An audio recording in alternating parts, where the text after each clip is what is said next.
kinh dị cho nhân viên thư viện đêm. Phần 8. Như các bạn đã biết thì thư viện của chúng tôi đã có một nhân viên mới. Tên anh ấy là Sam. Anh ấy đang làm rất tốt, tuy rằng anh vẫn không nhớ chút gì về cuộc đời mình trước các sự kiện trong phần cuối cùng của chúng tôi, và tôi nghĩ điều đó tốt hơn. Anh ấy là một nhân viên tuyệt vời, không bao giờ phàn nàn hay phản đối, chỉ làm những gì được yêu cầu và làm khá tốt. Trong suốt thời gian làm việc với chúng tôi đã học được rằng mặc dù ký ức của anh ấy không còn nữa nhưng tính cách và sở thích của anh ấy vẫn còn nguyên vẹn.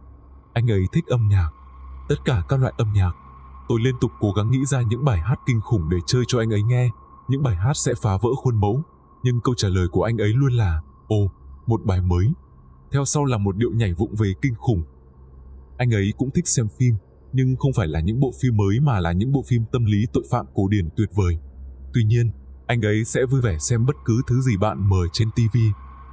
Thế nhưng, niềm đam mê thực sự của anh ta là nấu ăn, nếu bạn có thể gọi nó như vậy. Vấn đề là chúng tôi không thể nào ngờ được anh ta lại nấu ăn ngon đến thế.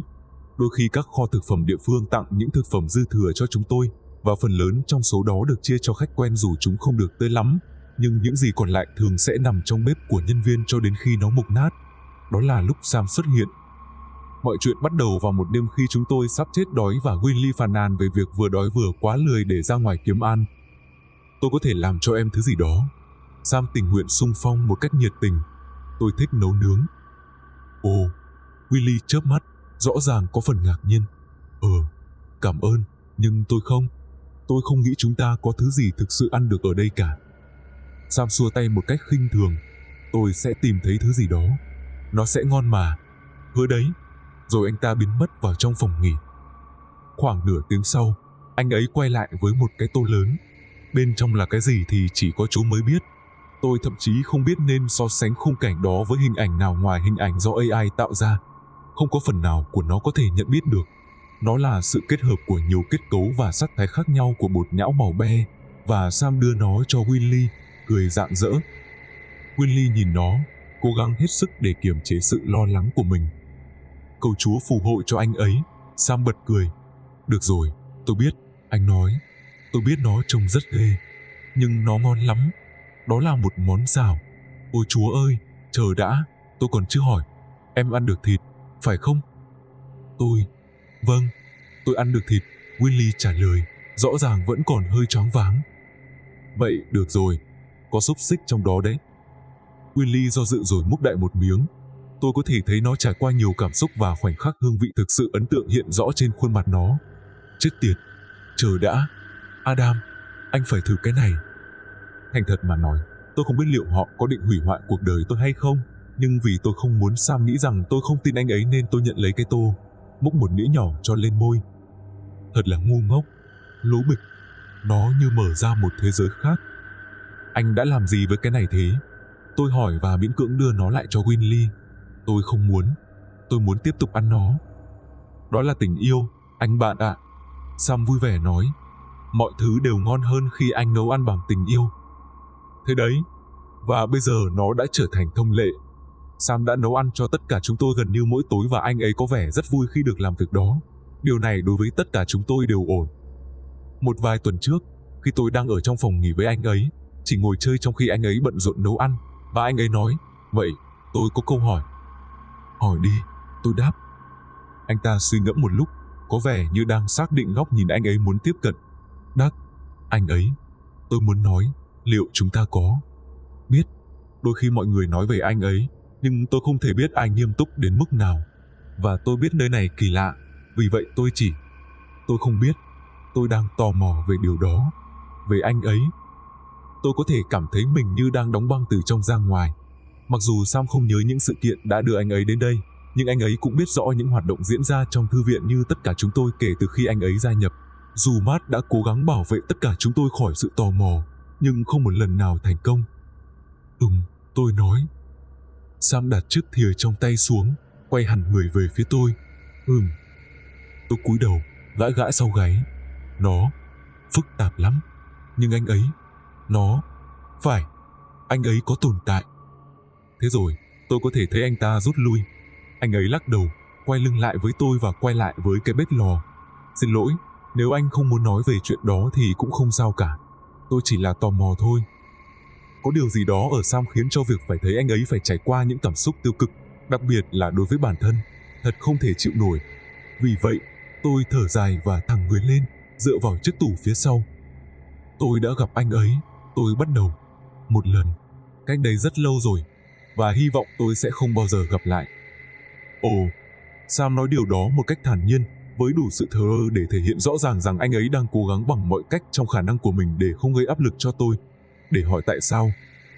Đó là điều duy nhất thực sự khiến tôi cân nhắc việc rời đi. Điều đó thật buồn cười nếu anh nhìn nó theo cách khác.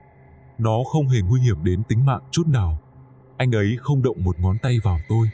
Thậm chí, tôi còn có thể gặp nguy hiểm khi ăn bất cứ thứ gì anh đang nấu hơn là với anh ấy cơ.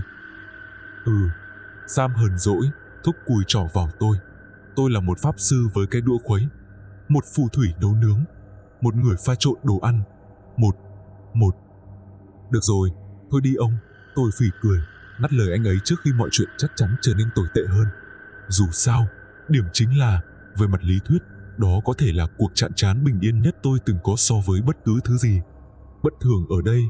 Nhưng tôi thà có một ca làm với cả đống sách bay khỏi kệ còn hơn. Sam lướt một ngón tay qua lớp nước sốt màu cam đặc đã tụ lại thành một lớp màng dọc theo thành chảo, sau đó liêm nó và nhăn mặt, lấy một cái lọ không có nhãn chứa thứ lá khô màu xanh. Vậy, anh ấy có nói gì với anh không? Có gì tệ không? Tôi hít một hơi, lấy lại bình tĩnh. Đó là chuyện cách đây vài năm rồi. Đêm đó khá yên tĩnh. Tôi nghĩ chỉ có tôi, Jenny và Alice ở đây. Tôi đang ở phía sau sửa chữa một số thứ và tôi đứng dậy đi vệ sinh sau vài giờ. Vì anh có vấn đề với caffeine, Sam xen vào. Đúng là vì tôi gặp vấn đề với caffeine, tôi đồng ý, tiếp tục. Vì vậy, tôi đi tiểu, rửa tay, làm gì đó, và khi tôi nhìn lên gương, có ai đó đang đứng đằng sau tôi. Một gã nào đó. Tôi hơi giật mình, vì tôi không nghe thấy anh ấy bước vào, nhưng vốn dĩ không có gì đáng sợ ở anh ấy ngoại trừ việc anh ấy chỉ kiểu đứng đó thôi. Và anh ấy đang nhìn thẳng vào mắt tôi. Hoặc cũng có thể nói là gương mặt của anh ta trong gương nhìn vào gương mặt của tôi. Tôi đoán vậy. Tôi đang nghĩ có lẽ anh ấy cần giúp đỡ hoặc điều gì đó cho đến khi tôi thực sự nhìn rõ toàn bộ hình ảnh và nhận ra anh ấy có một bảng tên. Nó ghi đác, từ trái sang phải, nếu như anh ấy đang đứng trước mặt tôi. Nhưng hiện thực thì không. Ồ, vì nó là sự phản chiếu, nên tên của anh ấy phải là, hiểu rồi. Thật là chết tiệt. Được rồi, tiếp tục đi. Phải, nó nên quay ngược lại. Và tôi không đeo kính nhưng tôi vẫn đang lùi về phía sau nên tôi biết đó không chỉ là một chuyện kỳ lạ với chiếc gương. Nhưng rõ ràng là tôi biết anh ta là ai, và tôi biết quy tắc quy định tôi phải làm gì, nên mọi chuyện sẽ ổn thôi. Tôi quay lại, sẵn sàng chào anh ấy, nhưng chỉ có khoảng không trống rỗng. Không có ai ở trong phòng với tôi cả. Tôi quay lại gương và bùm, anh ấy đây rồi, ngay sau vai tôi. Vì vậy, tôi chỉ nhìn anh ấy, và anh ấy cũng nhìn tôi. Và tôi không biết liệu quy định ở đây có phải là tôi thực hiện hành động đầu tiên hay không. Nhưng sau vài giây, anh ấy nói, xin chào, tôi là Đắc. Âm thanh cũng khá lớn, và đến từ phía sau tôi, không phải từ tấm gương. Chào, tôi nói, và sau đó, vì tôi cần phải làm thế, tôi biết anh là ai, anh bạn. Chúng ta đã làm việc cùng nhau được một thời gian rồi. Ồ, anh ấy nói, cùng lúc làm động tác đập tay lên trán. Thật xin lỗi, trí nhớ của tôi tệ quá. Không sao đâu, tôi nói với anh ấy. Đôi khi ai cũng quên mà. Và sau đó tôi chờ đợi. Anh biết đấy, để xem liệu anh ấy có bỏ đi không. Bởi vì theo quy tắc, có thể là vậy. Nhưng anh ấy không đi. Thay vào đó, anh ấy nói, này, chỉ giữa các đồng nghiệp thôi nhé. Gần đây tôi hơi lo lắng về hiệu suất công việc của mình. Anh có nghĩ rằng tôi đang làm tốt không? Ôi trời, anh đang đùa à? Tôi hỏi. Tôi nói to một chút. Tôi không thực sự chắc mình nên nhiệt tình đến mức nào, hoặc liệu điều đó có quan trọng hay không, nhưng tốt hơn là tôi nên chọn hướng tích cực, không thể nhầm lẫn. Anh bạn, tôi không biết chúng tôi sẽ làm gì nếu không có anh. Anh thật sự 100% là không thể thay thế được. Anh ấy cười với tôi. Thật kỳ lạ, có gì đó không bình thường. Như kiểu, anh biết robot AI Sophia không? Cô ấy chỉ biểu cảm bằng một phần khuôn mặt tại một thời điểm. Nó là như vậy. Không có gì hiện ra trong mắt anh ấy. Chỉ là nụ cười toe toét thôi. Ghê, Sam nói. Bây giờ anh ấy đã chuyển sang phần khác trong món khai vị của mình, đun nóng dầu thực vật trong một chiếc nồi lớn. Được rồi, nhưng chuyện đó đáng lẽ phải kết thúc rồi phải không? Như tất cả những gì có trong danh sách quy tắc ấy. Có lẽ là vậy, tôi lặp lại, gật đầu trịnh trọng. Nhưng không phải vậy. Đôi khi các quy tắc chúng chỉ là sự phỏng đoán có căn cứ nhất của mắt. Đôi khi điều đó có nghĩa là chúng hoàn hảo. Đôi khi nó lại có nghĩa là anh ấy chỉ đoán mò và cầu nguyện cho dù chúng tôi đang ở trong tình huống nào thì nó cũng không đi chệch khỏi bảng quy tắc. Sam cười khùng khục. Ý anh là giống tôi à? Tôi im lặng. Sam không biết chuyện gì đã xảy ra hoặc anh ấy từ đâu đến, không chính xác, nhưng anh biết đó không phải là trong những hoàn cảnh bình thường.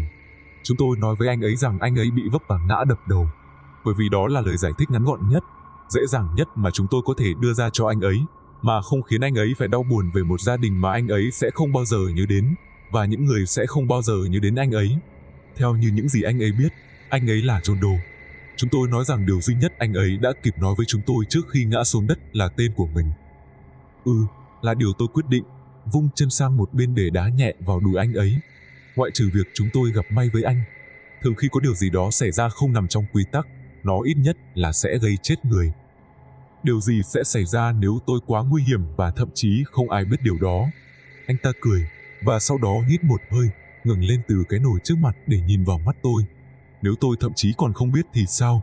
Mẹ kiếp, có lẽ tôi có siêu năng lực. Anh có mà, tôi nói. Tôi chưa bao giờ gặp ai trong đời có thể nói nhiều như anh. Anh ta liếc tôi một cách xéo sắc. Thôi, sao cũng được. Kể tiếp đi. Tôi tiếp tục kể. Vì vậy, tôi nói với Đắc rằng anh ấy làm rất tốt công việc của mình và tôi mong anh ấy để tôi yên. Hoặc có thể biến mất, vì chúng tôi vẫn chỉ nói chuyện qua gương. Nhưng anh ấy không chịu đi. Anh ấy chỉ nhìn chằm chằm vào tôi với nụ cười đáng sợ đó, và tôi sợ phải nhìn đi chỗ khác. Tôi thực sự không biết tại sao, nhưng tôi cảm thấy điều đó là sai trái nên tôi không làm. Tôi cứ nhìn chằm chằm lại, cho đến khi tôi nhận ra điều gì đó. Anh ta không hề chớp mắt, và tôi cũng vậy. Nhưng tôi sẽ phải làm vậy. Tôi biết điều đó. Cuối cùng, nó sẽ xảy ra, cho dù tôi có cố gắng đến thế nào đi chăng nữa. Và tôi không biết tại sao tôi lại ghét ý tưởng đó đến vậy, nhưng có điều gì đó sâu thẳm trong tâm trí tôi đang mách bảo tôi rằng tôi phải tiếp tục nhìn. Vì vậy, tôi cứ nhìn, miễn là tôi có thể, nhưng sau đó nó sẽ xảy ra. Tôi chớp mắt. Tôi thậm chí không nghĩ rằng một cái chớp mắt chỉ mất 1/4 giây. Đó là tốc độ của anh ấy trước mặt tôi. Bây giờ tôi hầu như không thể nhìn thấy hình ảnh phản chiếu của chính mình. Anh ấy đang che khuất nó quá nhiều. Vẫn không có ai thực sự ở trong phòng với tôi. Không có ai đứng đó cả. Nhưng hình ảnh phản chiếu của anh ấy trông giống như đang đối mặt với tấm gương vậy.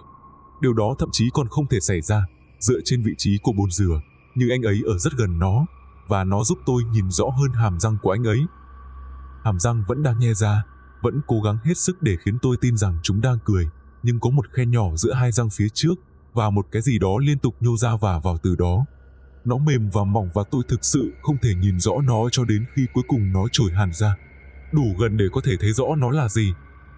Một con giun, không phải giun đất hay sâu, nó giống như một loại ký sinh trùng nào đó. Và nếu những điều tồi tệ như thế không khiến anh muốn bỏ chạy, tôi không biết điều gì có thể nữa. Nhưng tôi không thể làm điều đó, vì theo những sự kiện lịch sử gần đây, mọi chuyện sẽ trở nên tồi tệ hơn nếu tôi không quan sát.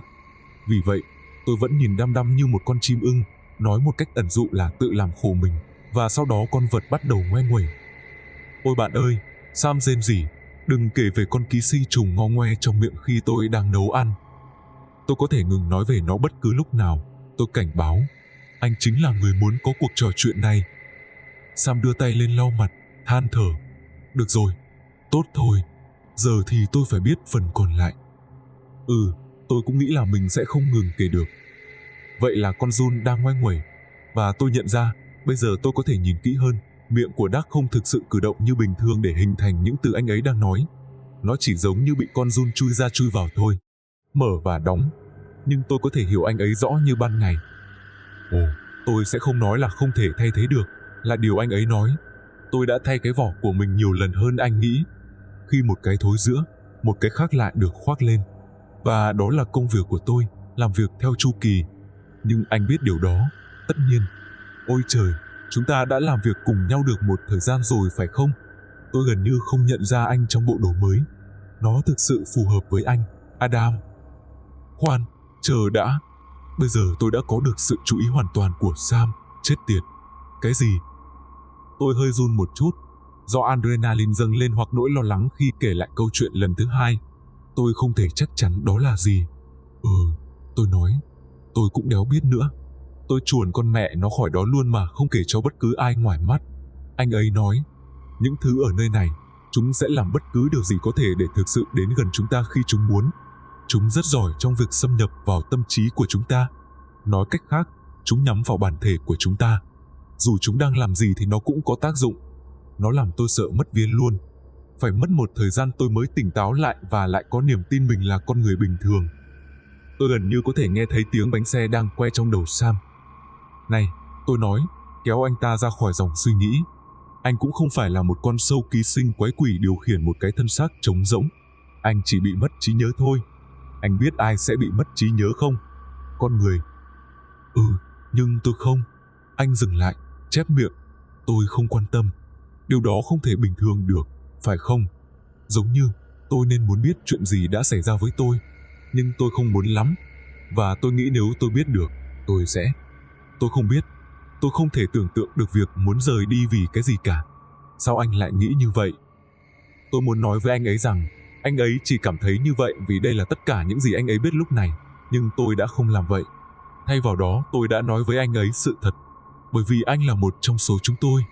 Giờ anh là một phần của nơi này. Ngay cả khi hầu hết chúng ta đều có nhà để về ngủ khi hết giờ, chúng ta chưa bao giờ thực sự rời khỏi đây. Tôi không biết anh có nhận ra không, nhưng không ai trong chúng ta thực sự có cuộc sống trọn vẹn. Không có bạn bè thân thiết ngoài công việc. Không có nhiều sự quan tâm từ gia đình. Nếu có gia đình, tôi không nghĩ việc chúng ta gặp nhau ở đây là trùng hợp ngẫu nhiên. Sam suy nghĩ một lúc rồi khóe miệng nhếch lên. Giống như chúng ta là một bộ sưu tập đặc biệt. Giống như thư viện sưu tập chúng ta. Ha ha. Tôi vui vẻ đồng ý. Đại loại là vậy. Vậy, đó là tất cả. Kinh nghiệm duy nhất của tôi với Đắc. Tôi nghĩ có lẽ viết nó ra sẽ giúp tôi quên đi. Bởi vì tôi thực sự không thể ngừng nghĩ về nó kể từ khi tôi và Sam nói chuyện. Tôi cố gắng không để nó ám ảnh mình nữa. Và hầu hết thời gian là không. Nhưng thỉnh thoảng tôi lại thấy mình tự hỏi liệu tôi có liên quan gì đến nó không. Tôi biết, theo lý trí, là không có. Không thể có được. Nhưng gần đây tôi đã dùng ngón tay chà sát lên da mình rất nhiều, chỉ để đảm bảo rằng không có gì đang di chuyển dưới da.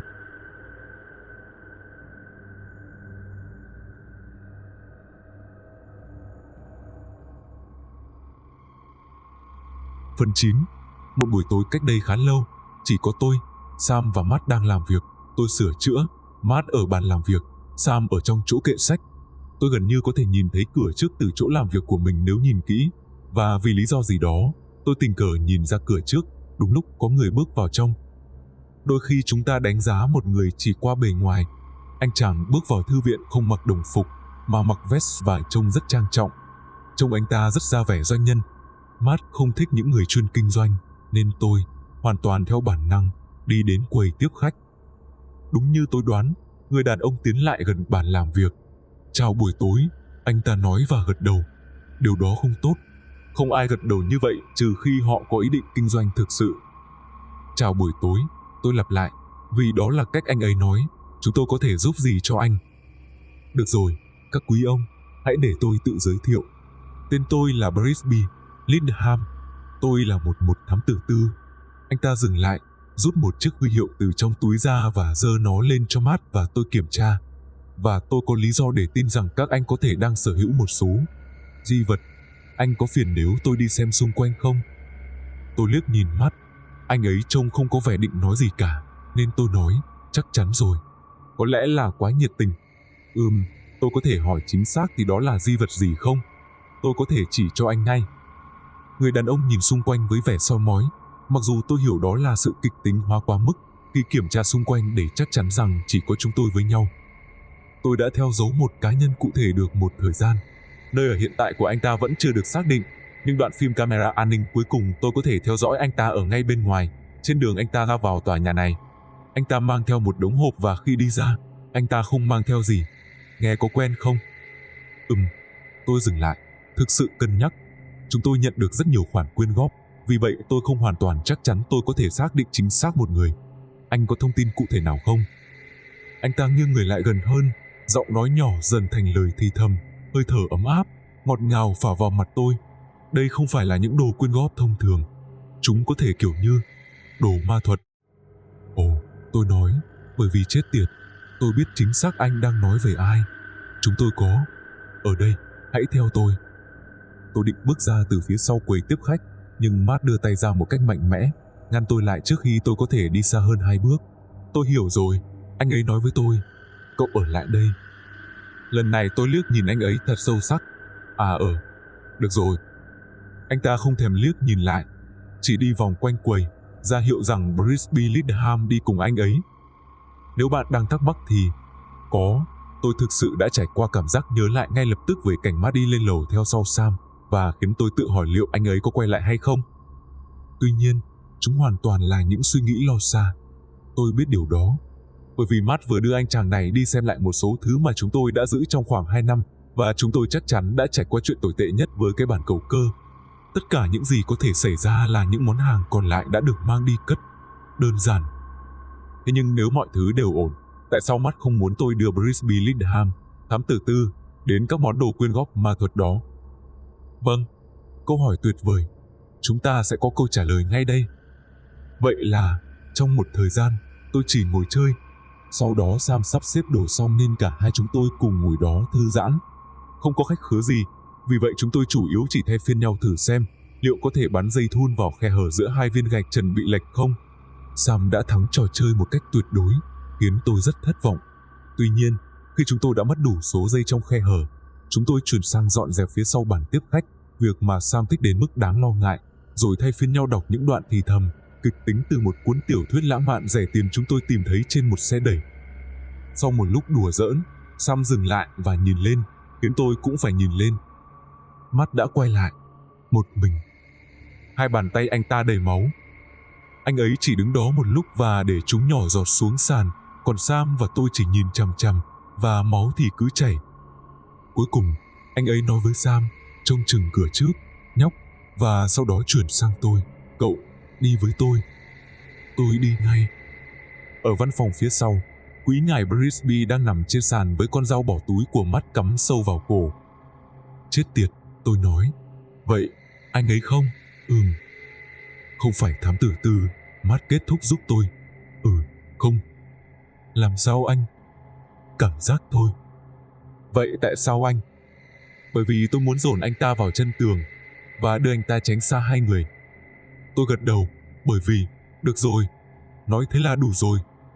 Những chiếc hộp đựng nhật ký và dụng cụ bói toán đều mở, và một số món đồ bên trong nằm siêu vẹo, trải khắp sàn như thể chúng đã bị xáo trộn trong một cuộc xô xát. Điều mà tôi nhận ra có thể là như vậy. Tuy nhiên, một trong những cuốn nhật ký này tách biệt với những cuốn còn lại, được đặt với mục đích rõ ràng trên mặt bàn gần đầu Brisby nhất.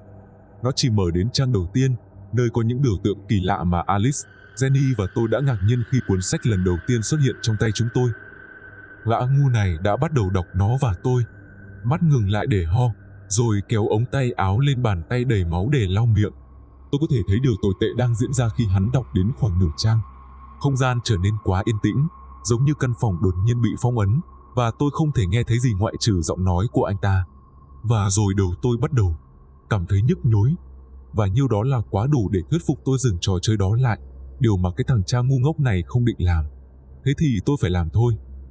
Gần như ngay lập tức, một ý tưởng khủng khiếp đến với tôi. Điều gì sẽ xảy ra nếu chúng ta đưa hắn lên lầu? Tôi đã nói. Matt chớp mắt với tôi. Tôi đang định làm thế đấy, anh nói. Tôi nhún vai, nắm lấy cái chân. Bây giờ, nghe này, tôi biết rồi. Tôi biết đó không phải là động thái đúng đắn nhất về mặt đạo đức. Nhưng điều bạn phải hiểu là sự tàn phá mà nơi này ít nhất sẽ gây ra ở khu vực lân cận nếu không có Matt. Anh ấy đã ký hợp đồng và điều đó giúp mọi chuyện ổn định. Nếu ai đó lôi đầu anh ta vào tù và anh ta mất tòa nhà, hoặc mọi thứ sẽ trở nên tồi tệ ngoài sức tưởng tượng, hoặc một trong chúng tôi tự nhiên sẽ phải chịu trách nhiệm. Chúng tôi luôn bảo vệ Matt để anh ấy có thể trông chừng chúng tôi. Đơn giản thế thôi. Vậy nên, chúng tôi nghĩ, không có xác, không có tội ác. Willy có thể dễ dàng làm sạch băng ghi hình và chúng tôi sẽ lại trong sạch như tẩy trắng bằng Omo.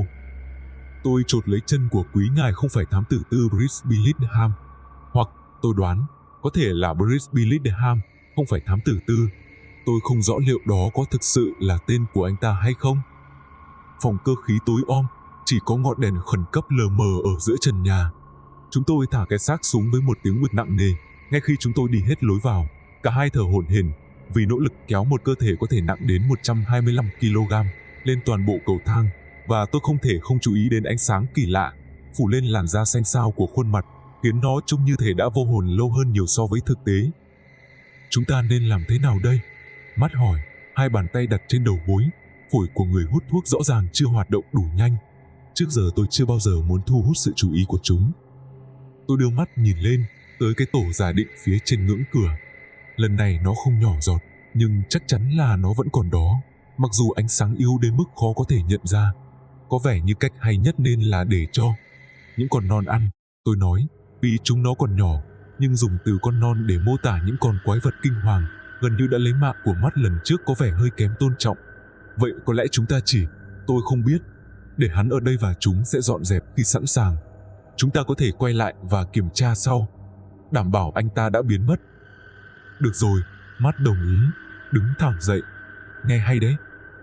Vậy, đó là cách mọi thứ diễn ra. Chúng tôi quay trở lại cầu thang trong im lặng, và sau đó tôi nói với Matt rằng tôi sẽ khóa cửa cho đến khi Della vào dọn dẹp, vì máu đã ngấm vào một phần sàn mà chắc chắn chúng tôi sẽ chỉ làm tệ hơn nếu cố gắng tự mình khắc phục nó. Anh ta gật đầu, chào tôi bằng hai ngón tay rồi đi về phía bàn làm việc, có vẻ để cho Sam biết chúng tôi đã sống sót. Tôi đi về phía trước, kéo các cánh cửa đóng lại với nhau và giơ tay lên để vặn ổ khóa. Nhưng trước khi tôi có thể đi xa đến thế, có thứ gì đó đập mạnh vào kính, song song với mặt tôi. Bạn có thể nghĩ rằng chúng tôi đã quá quen với việc nhảy nhót quanh đây, đến mức không gì có thể khiến chúng tôi giật mình nữa. Nhưng với tư cách là một kẻ tự nhận mình là thằng chết nhát, tôi đã nhảy lùi lại bằng chân trụ, hầu như không kịp đỡ mình để khỏi té dậm mông xuống đất. Khoảng thời gian trống đó là tất cả những gì cô gái bên ngoài cần để tiến vào trước khi tôi có một giây để thực hiện ý định của mình với cái ổ khóa. Chà, tôi đoán cô gái là một từ ngữ khá nhẹ nhàng đấy. Tuy nhiên, nó cũng miêu tả được phần nào của sinh vật kia. Cô ta có một vết cắt khoét mất nửa người bên trái, ngay từ hốc mắt cho đến đùi trên. Không có cánh tay hay vai hay bất cứ thứ gì ở đó. Những mảnh xương sườn bị cắt cụt lùn, hay thực ra là chúng chỉ có nhiêu đó, tôi vẫn chưa thể biết được. Tôi đoán là tôi đã hét lên. Tôi không nhớ mình đã làm vậy, nhưng tôi không biết tại sao Matt lại chạy tới. Ui, anh ấy thốt lên, dừng bước ngay phía sau tôi. Ui, quãi cứt, trời đất mẹ ơi. Chúng ta đã được triệu hồi, cái thứ trông như cô gái nói. Có một dòng máu nãy giờ vẫn chảy đều đặn từ một bên miệng chưa hình thành của cô ấy, nhưng khi cô ấy hé môi, nó bắt đầu phun ra, phủ lên răng cô ấy một lớp màng sền sệt màu đỏ bầm. Cô ấy dường như không hề bối rối trước diễn biến này, vì lý do nào đó. Điều này khiến tôi ớn lạnh tận xương. Hả? Tôi hỏi, bởi vì bộ não của tôi đã thòng xuống tới ruột. Bởi nghi lễ, cô ta nói thêm một cách vô ích. Bây giờ tôi nhận ra máu lênh láng khắp mọi nơi. Làn da ngăm đen của cô ấy lấp lánh vì nó, và tôi thoáng cảm thấy tội lỗi vì đã không khóa cô ta bên ngoài thành công, và mặc định khiến Della phải làm việc nhiều hơn. Adam, Matt nói, chỉ vậy thôi, nhưng tôi hiểu rõ từng ngữ điệu của anh ấy như của chính mình. Tôi hiểu rằng đây là một mệnh lệnh. Cái gì? Ai? Mấy người là ai? Tôi lắp bắp, không thèm để ý tới anh ta. Người được chọn, cô ấy trả lời, chớp mắt nhìn lại tôi với đôi mắt trống rỗng, vô cảm. Adam.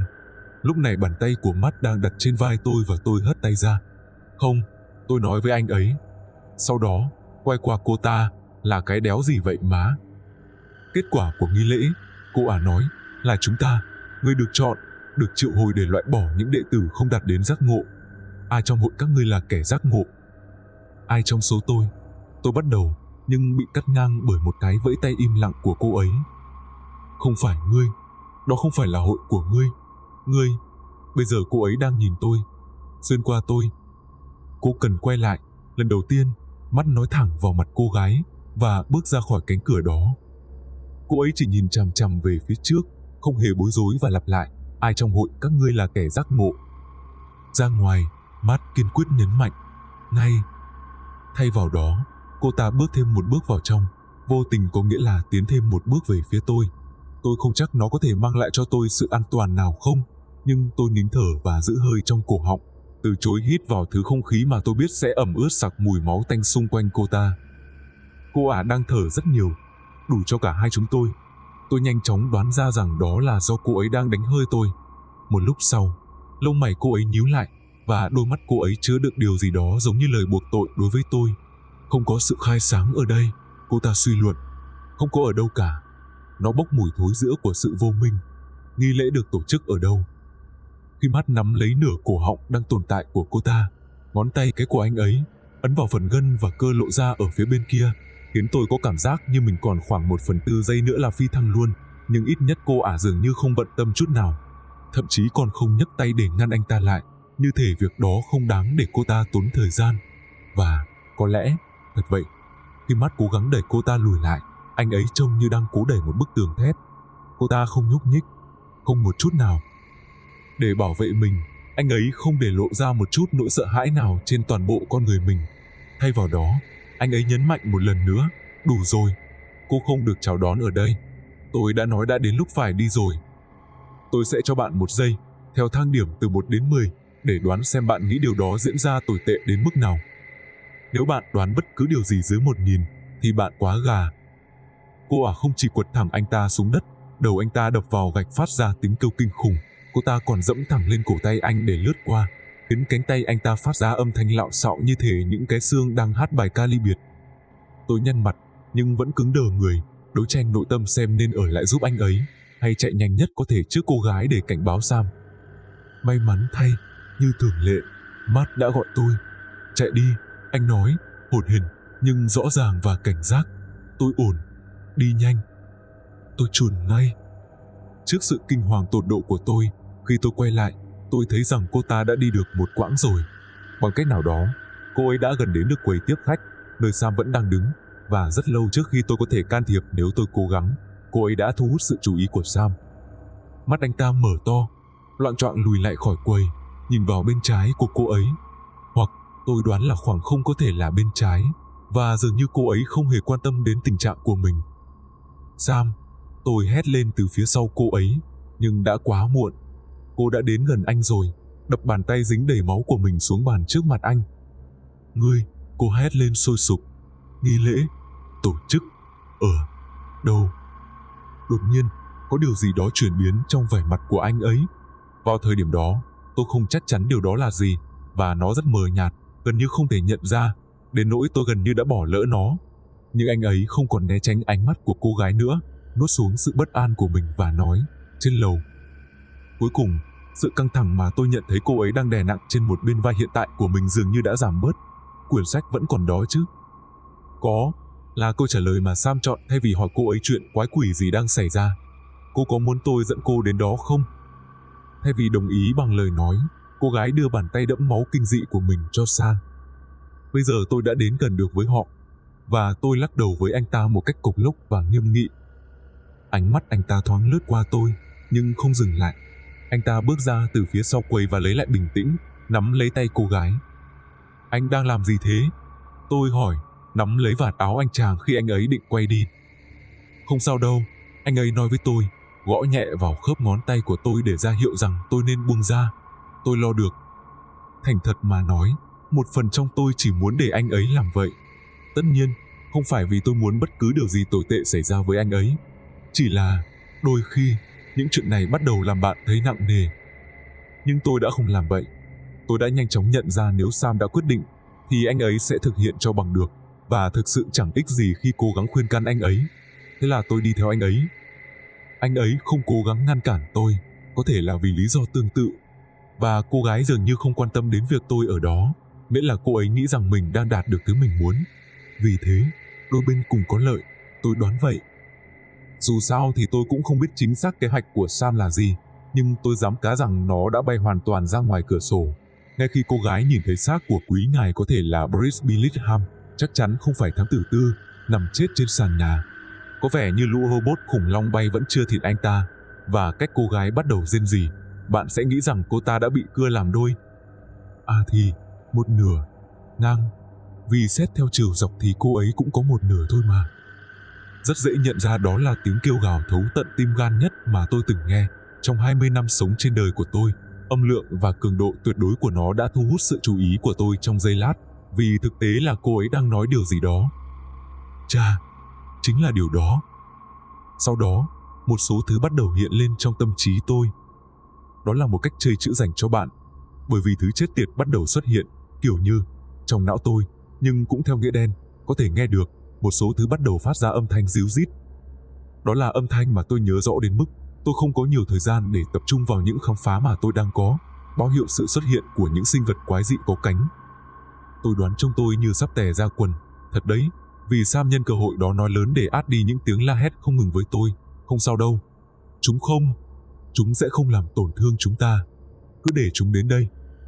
Tôi không biết điều đó có nghĩa là gì, nhưng tôi nghĩ trường hợp xấu nhất là tôi sẽ chết nhanh chóng và khi đó không còn gì là vấn đề của tôi nữa, nên tôi đứng yên, bất động và nhìn chúng vụng về trèo ra khỏi tổ.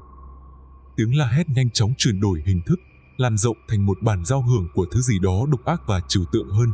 Và về mặt lý thuyết thì không có gì xảy ra với cái cơ thể gần như trước mắt tôi, nhưng tôi bắt đầu cảm nhận nó theo cách khác khi những con thằn lằn bay cơ khí bắt đầu xả xuống. Nó có không còn giống một cơ thể dị dạng mà giống ý tưởng về một cơ thể hơn, và tôi rùng mình khi nhớ lại điều gì đó nó đã nói ở tầng dưới về chúng ta. Trên thực tế, bây giờ nó nghe giống với nhiều giọng nói hơn là một giọng nói đơn lẻ, và nó không hoàn toàn chuyển động theo cách mà một cơ thể thuộc về một ý thức đơn lẻ nên làm. Nó ngày càng rời rạc, co giật và vùng vẫy, và tôi nhận ra nó đang điên cuồng cố gắng bảo vệ thi thể của Brisby thân yêu đã khuất của chúng tôi. Cái quái gì vậy? Sam nói. Điều đó thu hút sự chú ý của tôi trở lại với anh ấy và khiến tôi quay trở lại với thực tế. Đúng như lời anh ấy nói, những cỗ máy bay kinh hoàng kia thực sự không tấn công chúng tôi. Cái quái gì vậy? Tôi lặp lại. Sao chúng không ăn thịt chúng ta? Sam nhìn tôi với vẻ hơi tội lỗi và nhún vai. Tôi không biết.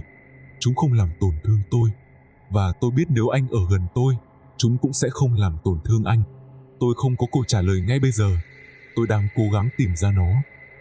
Tôi không ép anh ấy về điều đó, bởi vì, tốt thôi, công bằng mà. Trên thực tế, tôi biết rằng anh ấy đã từng lên đây một mình nhiều lần, vì mỗi lần tôi bắt gặp anh ta đứng dưới chân cầu thang, có lẽ có 2 lần tôi không gặp, và anh ta vẫn còn sống sót. Đôi khi ở đây thật kỳ lạ, tôi nghĩ tất cả chúng ta đều đủ nhận thức về điều đó. Chúng tôi quay lại nhìn những sinh vật cấu xé các xác chết, cả hai chắc chắn đều đã chết. Trước mặt chúng tôi, nội tạng bay loạn xạ giữa bầy chim, sự điên cuồng khiến chúng tôi khó có thể biết được còn lại bao nhiêu con sau một thời gian. Chúng đang ngày càng lớn hơn, tôi lặng lẽ nói với chính mình, đối chiếu hình ảnh trong đầu về kích thước của những con vật khủng khiếp có cánh này, khi tôi nhìn thấy chúng lần cuối cùng với đàn trước mặt tôi. Sam đồng ý, dùng tay trái gãi vào cánh tay phải một cách lo lắng. Sau đó, trước sự ngạc nhiên của tôi, anh ta nói khẽ, tôi nghĩ chúng vẫn ổn khi không có mẹ. Có vẻ như chúng không thực sự cần ăn thường xuyên chút nào.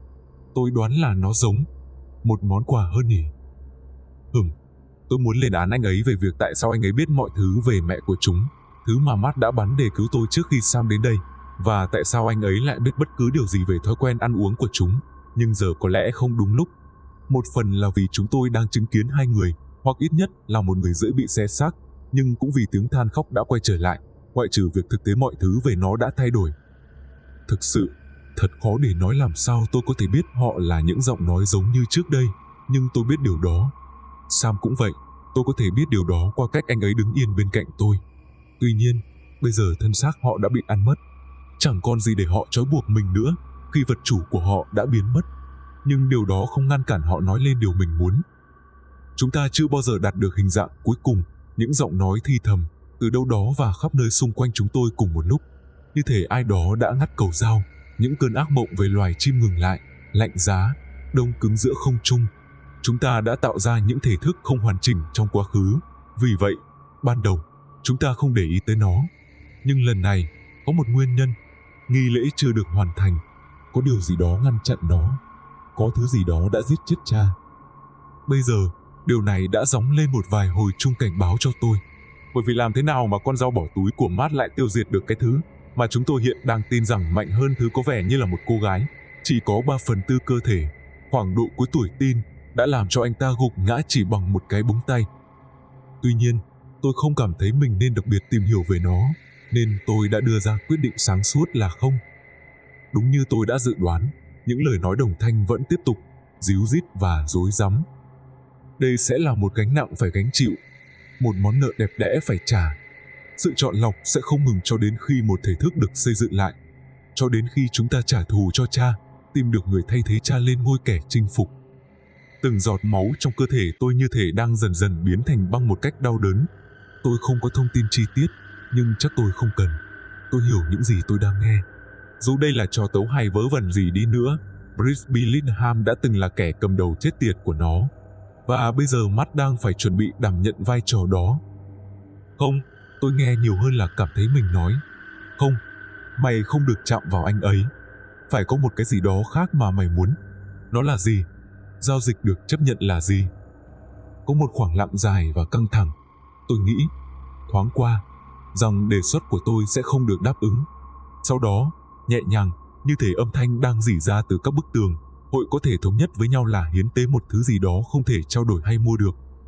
Tôi nghe thấy Sam nuốt nước bọt bên cạnh và tự hỏi liệu anh ấy có buồn nôn như tôi không? Ý mày là gì? Anh ấy hỏi. Điều đó có nghĩa là gì? Thứ không thể trao đổi hoặc mua được là thứ gì? Chúng ta hiểu nó sâu sắc hơn nhiều so với những gì đồng loại của các ngươi có thể mơ ước, nhưng điều chúng ta yêu cầu ở các ngươi, theo cách nói của nhân loại, là thời gian. Sam và tôi liếc nhìn nhau. Chỉ cần các ngươi thống nhất với nhau, những giọng nói tiếp tục, sẽ không nhiều đâu. Không đủ để tác động đến tuổi thọ ảm đạm của các ngươi. Hãy làm điều này và người dẫn dắt của các ngươi sẽ được tự do. Được, tôi nói ngay lập tức.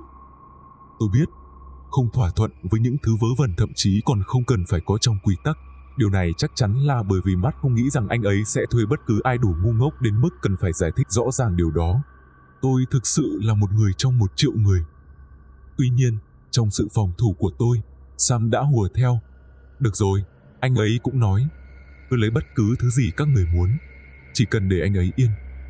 Chúng ta sẽ ở lại đây, gian đồng ca hứa hẹn, cho đến khi 7 mặt trời mọc và lặn.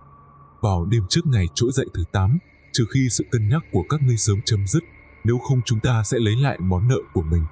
Nếu mỗi thành viên trong hội không sẵn lòng hy sinh lượng thời gian của mình, quá trình thăng thiên của người dẫn dắt của các ngươi sẽ bắt đầu. Thực sự, âm thanh đó không có gì khác biệt so với bất kỳ đoạn ngắt lời nào trước đây. Chính cảm giác đó đã mách bảo chúng tôi rằng cuộc trò chuyện đã kết thúc.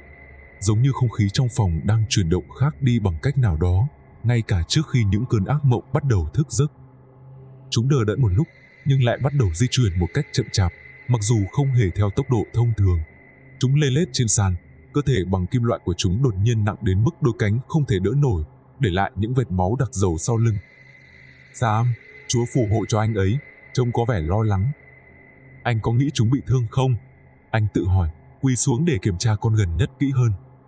Tôi tò mò một cách bệnh hoạn, tuyệt vọng muốn biết liệu anh ấy có biết rằng bằng cách nào đó chúng có lỗi trong việc anh ấy không còn tồn tại bên ngoài thư viện hay không.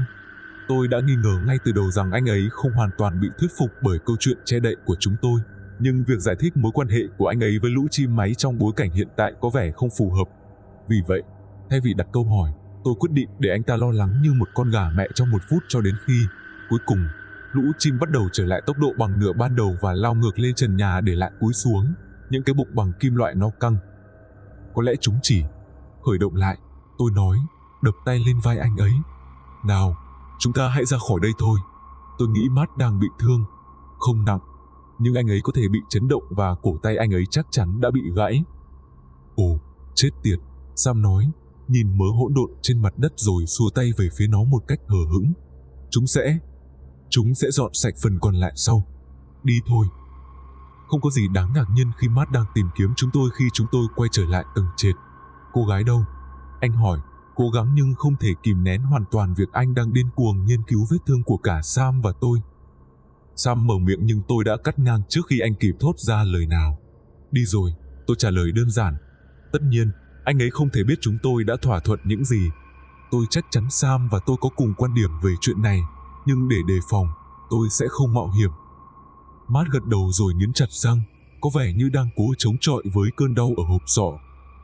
Anh ổn không vậy? Tôi hỏi. Đến là đã đến, anh ấy tránh né. Nhưng tôi nghĩ chúng ta vẫn sẽ đóng cửa cho đêm nay. Phải cho cô ấy có thời gian để dọn dẹp mọi thứ. Adam, cậu có thể về nhà nếu muốn. Được rồi, tôi nói.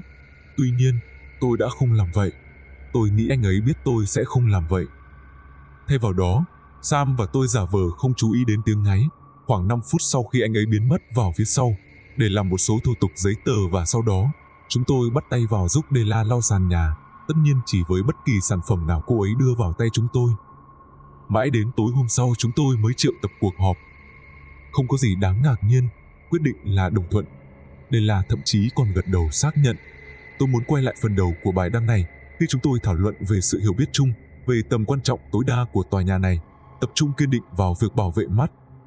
Cuộc thảo luận không kết thúc mà không có câu hỏi nào. Alice muốn biết chúng tôi phải trả bao nhiêu thời gian. Chúng tôi không biết. Và Horace tự hỏi làm sao chúng tôi biết thực thể này là gì và nó sẽ chơi công bằng. Chúng tôi không biết. Và Jenny yêu cầu chúng tôi lặp lại mọi chi tiết của cuộc gặp gỡ để kiểm tra xem có điều gì mà cô ấy có thể nhận ra mà chúng tôi đã bỏ sót không. Không có. Winley có lẽ là người trung thành nhất với Matt trong số chúng tôi, chỉ hỏi chúng tôi cần làm gì để đạt được thỏa thuận. Chúng tôi quyết định sẽ dành thời gian được giao chỉ để làm bất cứ điều gì chúng tôi cảm thấy có thể để chuẩn bị cho bản thân. Ngày hôm sau nó vẫn còn quá mới mẻ trong tâm trí tôi, quá sâu đậm. Điều đó cho tôi cơ hội hoàn hảo để chuyển sự tập trung sang câu chuyện về Dark. Nhưng tôi đã dự định viết tất cả những điều này ra trước khi chúng tôi kết thúc tuần và đăng nói nhanh nhất có thể để cố gắng thu thập một số lời khuyên. Đó rõ ràng là một năm trước. Điều buồn cười là trong tất cả sự cân nhắc của chúng tôi chưa bao giờ nghĩ rằng bất cứ khoảng thời gian nào chúng tôi có thể bị mất lại không bị trừ đi khỏi phần cuối của cuộc đời, mà đúng hơn là được trừ ngay từ hiện tại. Tôi không biết ngày đó là ngày nào. Mọi thứ đều quá mờ nhạt. Reddit chỉ cho tôi thấy rằng lần cuối tôi đăng bài là một năm trước. Vì vậy có lẽ nó đã lâu hơn một chút, có lẽ nhanh hơn một chút. Tôi không chắc. Đã gần một tuần rồi từ khi chúng tôi trở lại. Nếu có thể, tôi thà không đi vào chi tiết về việc tỉnh dậy và nhận ra rằng tôi đã mất một năm cuộc đời của mình. Chúng tôi hoạt động như thường lệ như cách chúng tôi luôn làm. Cuộc sống hàng ngày vẫn tiếp diễn.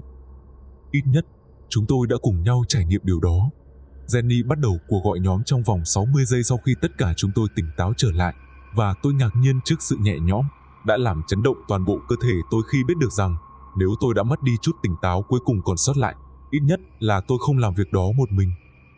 Sự khác biệt lớn nhất mà tôi nhận thấy cho đến nay là mỗi cuốn sách, mỗi cái hộp trong căn phòng nơi chúng được cất giữ và mọi thứ khác đi kèm với chúng đã biến mất.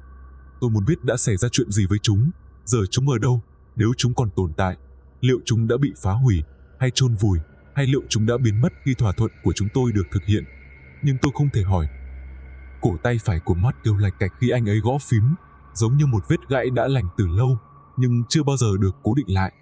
Nhưng theo những gì chúng tôi có thể nói, đó là ký ức gần gũi nhất với bất kỳ ký ức nào mà anh ấy có về các sự kiện đêm đó. Theo như chúng tôi có thể nhận thấy, anh ấy không biết gì về thỏa thuận chúng tôi đã làm. Theo những gì chúng tôi có thể nói, anh ấy không biết chúng tôi đã từng biến mất.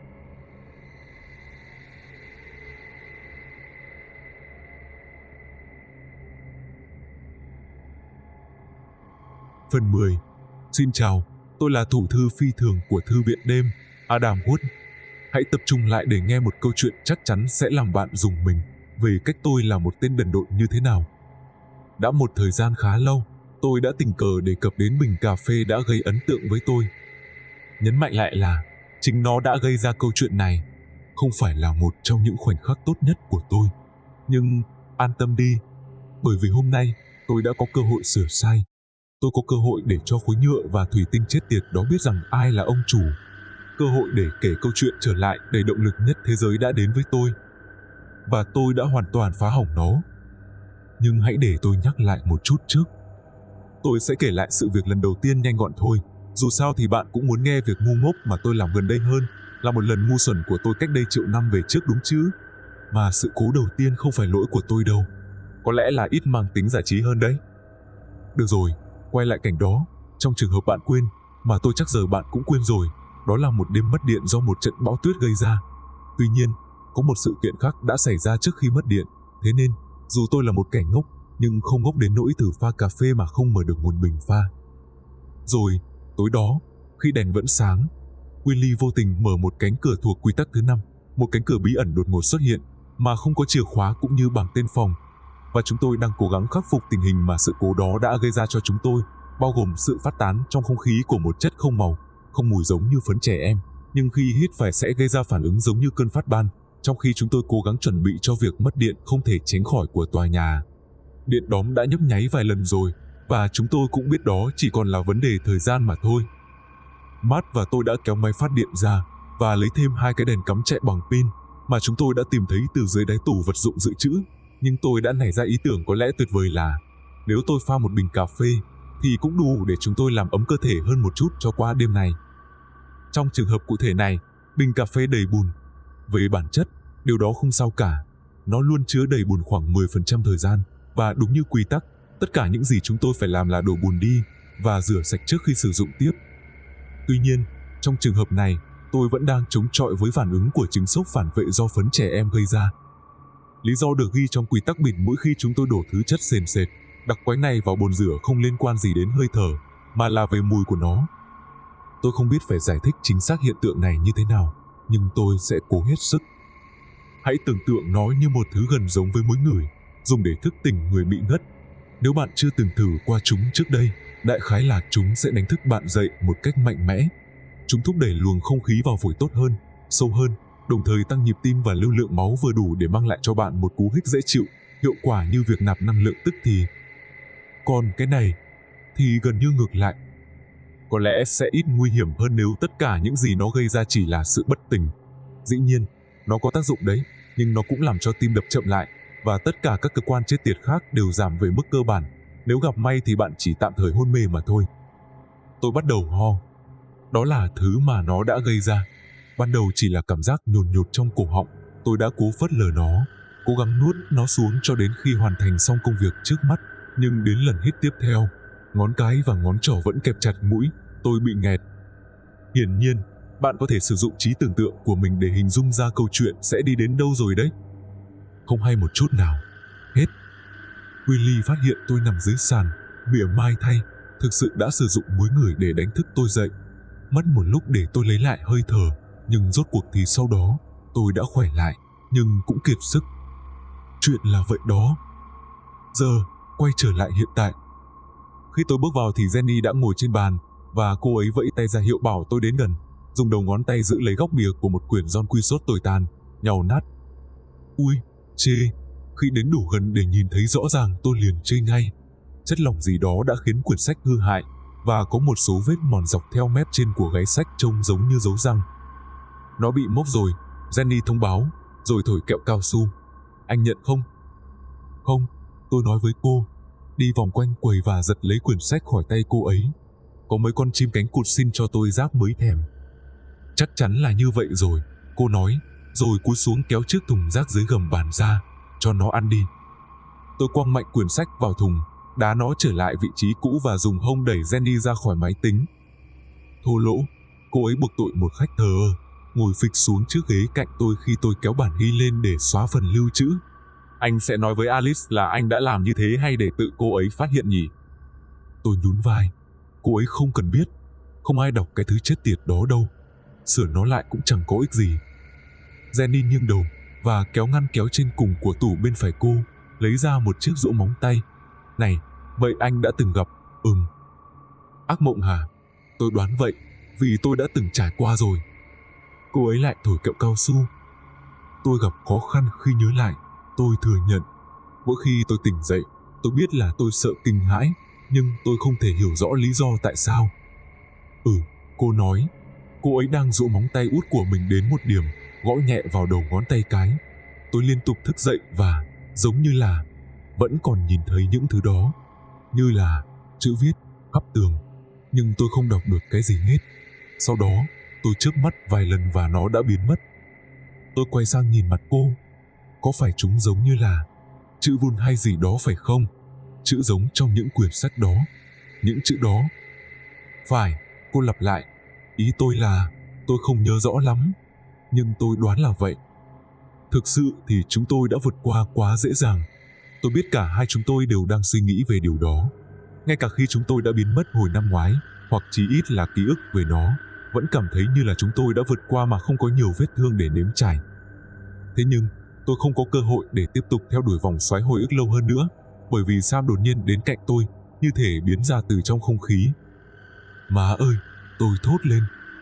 Tôi muốn ăn bánh rán vòng, anh ta vui vẻ nói. Còn tôi thì muốn biết tại sao đó lại là việc của tôi. Tôi phản đối, bước ra khỏi máy tính và phất tay ra hiệu cho Jenny rằng tất cả là tại cô ấy. Anh đùa tôi sao? Nhìn tôi này. Nhìn thẳng vào mặt tôi. Sam bĩu môi một cách cường điệu và đáng thương. Tôi buồn quá.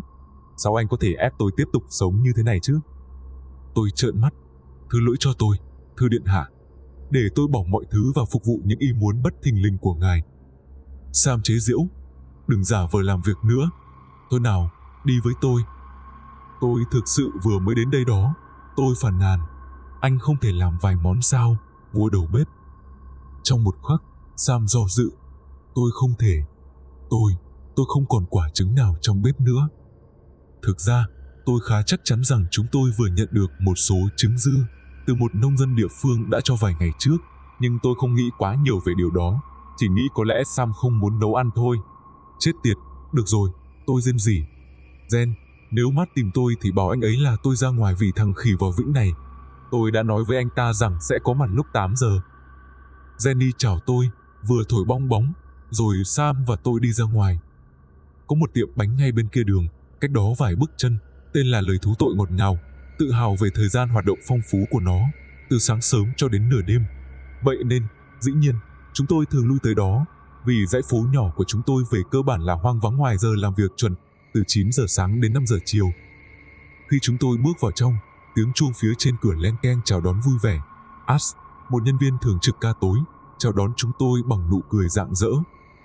Trong sự hiện diện của họ toát lên một điều gì đó thân thương, và tôi vô tình nhận ra rằng có lẽ do tôi không chắc chắn rằng họ vẫn còn ở đây. Tóc của họ dài hơn một chút so với lần cuối mà tôi nhìn thấy họ, hoặc lần cuối cùng tôi nhớ là đã nhìn thấy, họ dường như không có thay đổi gì nhiều. Tương tự như cách Matt và tất cả những khách hàng quen của chúng tôi cho đến nay đã hành xử, chúng tôi chắc chắn không được họ đón nhận như thể chúng tôi vừa xuất hiện trở lại sau một năm biến mất. Chào các anh, tối nay mình dùng gì? Họ hỏi, rồi chạm vào màn hình thiết bị thanh toán đầu cuối để mở nó. Bánh rán, Sam hí hửng nói, nhảy tới quầy bánh. Làm ơn đấy, đây là tất cả bánh còn lại hay sao? Không, tôi chỉ vừa lấy 3 mẻ bánh ra khỏi bếp chiên thôi, Ash đảm bảo với anh ấy. Tôi có bánh dâu tây phủ sô-cô-la, bánh kem chua và bánh rượu táo quế ở phía sau đấy. Và còn, tôi không nhớ mấy cái bánh dài đó là bánh kem Boston hay là bánh s'more nữa, nhưng còn những bánh khác là bánh phủ sô-cô-la trắng và việt quất. U là trời, Sam chảy nước dãi, cho tôi hết đi, mỗi loại 2 cái. Ok sếp, Ash cười khúc khích. Chờ một chút để tôi hoàn thành xong những món trong bếp rồi tôi sẽ lấy bánh rang ngay. Tình yêu đích thực của đời tôi, Sam tuyên bố, ngồi xuống chiếc ghế ở bàn gần quầy nhất để chờ. Tôi ngồi xuống đối diện anh ấy, cố tình đặt một chân lên lát gạch hình vuông màu đen và một chân lên gạch hình vuông màu trắng. Chết tiệt, tôi phàn nàn, cố tình dịch chuyển nó qua lại bằng ngón chân.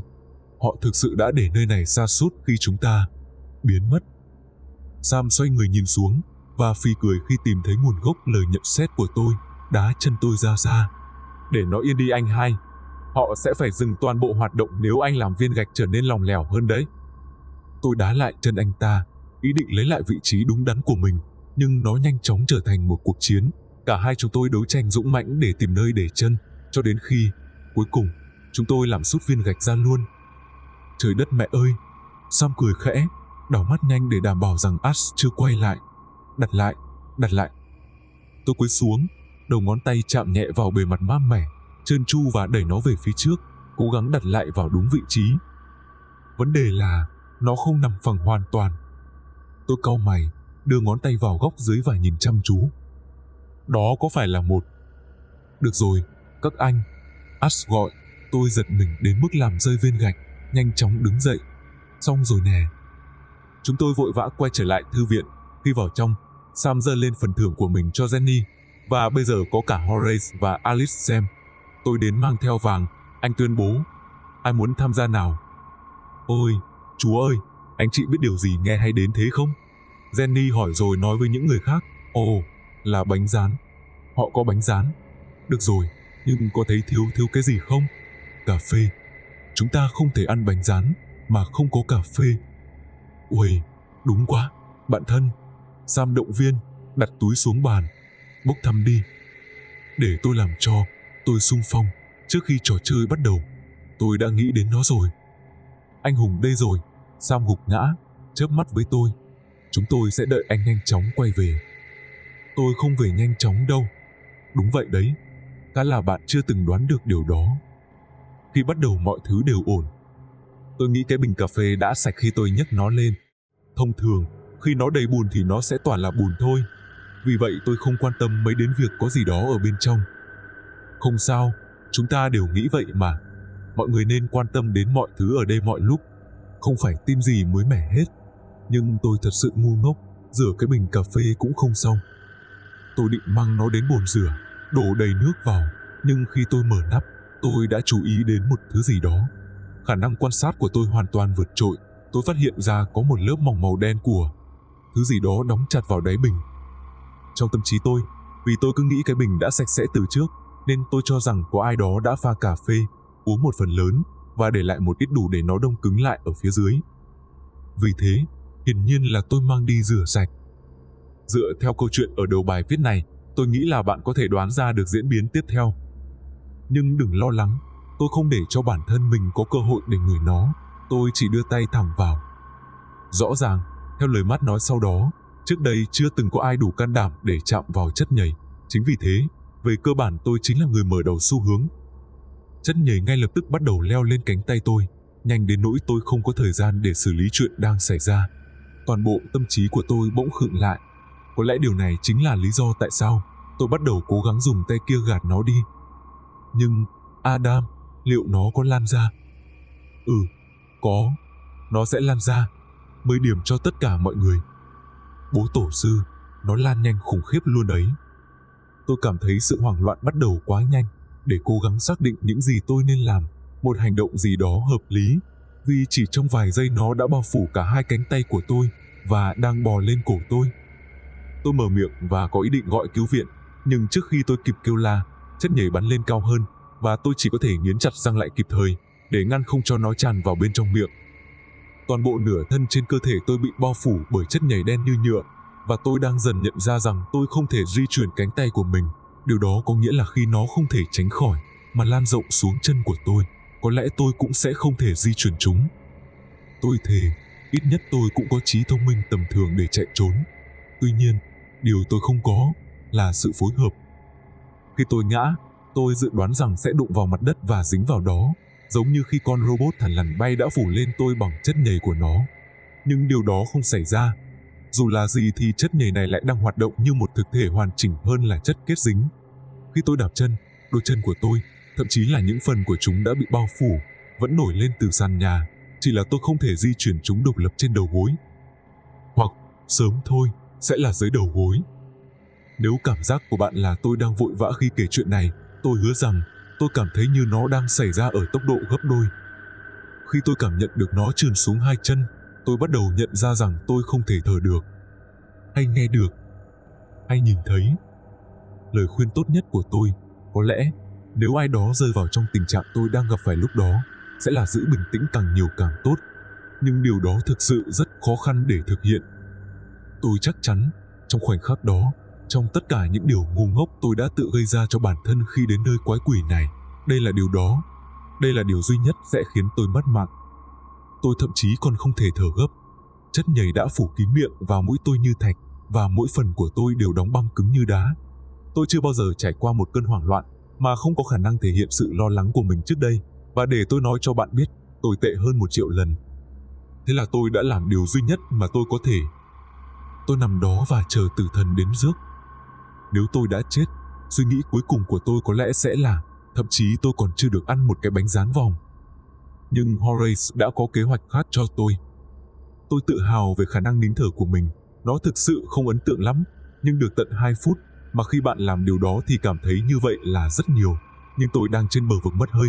Một cảm giác êm dịu bắt đầu trườn vào trong tâm trí tôi, gần như là giấc ngủ đang vuốt tóc tôi như một đứa trẻ, mới gọi tôi trôi đi một cách yên bình.